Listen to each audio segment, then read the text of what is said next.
Barkanmu da warhaka mai sauraro. Yau filin namu ya binkito muku jerin matan ko kuma in ce mata da maza da suka yi aure a masana'antar Kannywood a wannan satin. Kowa ya sani al'adar Bahaushe ce tun karowar azumin watan Ramadana kowa yake kokari ya yi aure kar ya zama gwauro, ma'ana dai ya yi azumin watan Ramadana a ɗakin matarsa ko ta yi azumin watan Ramadana a ɗakin mijinta. A hakikanin gaskiya an yi wa 'yan wasan kwaikwayo mummunar shaida cewa ba sa iya zaman aure.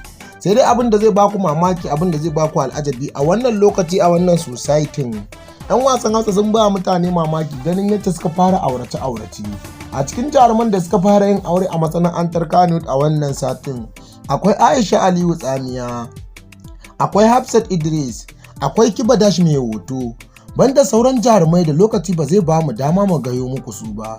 Sannan kuma akwai jerin jaruman da za su yi aure nan ba da daɗewa ba. A cikin jerin jaruman da za su yi aure ko kuma in ce furodusoshi da daraktoci akwai Abubakar Bashir mai shadda, wanda tashin auren nasa ne aka yi cikin sirri za a yi shi, amma duk da haka sai da muka binkita muka kawo muku gaskiyar al'amari. Tun bayan shigowar wata sabuwar jarumar fuska wacce ta yi fim ɗin waƙar akushi ta Garzalimi ko wacce ake lakabi da Hassana Muhammad, da suka yi arba da Abubakar Bashir mai shadda ya yi alkawarin zai aure ta, amma sai dai ta daina fim.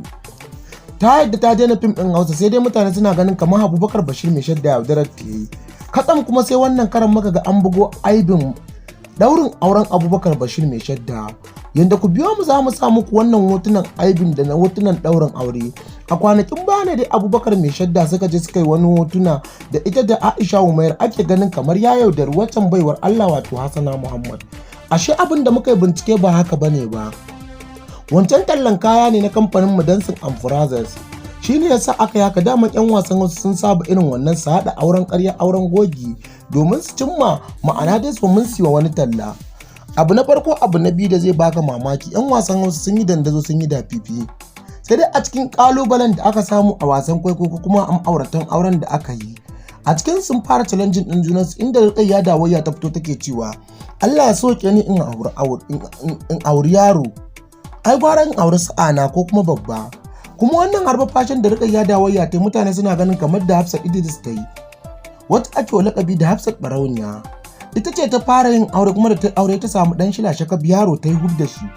Abin ya fara jawo cece-kuce a masana'antar Kano. Yanzu kan mu cika ku da surutu ga bayanin Rukayya Dawayya kai tsaye. Idan wannan ne farkon zuwan ku wannan channel dan uwa, daure kai subscribing sannan ka danna alama ta kararrawa, haba duk mu ne duk kauce ana tare mana. Mun gode da wannan ziyartar tamu mai albarka. Yanzu ga bidiyon nan ku shakata da shi.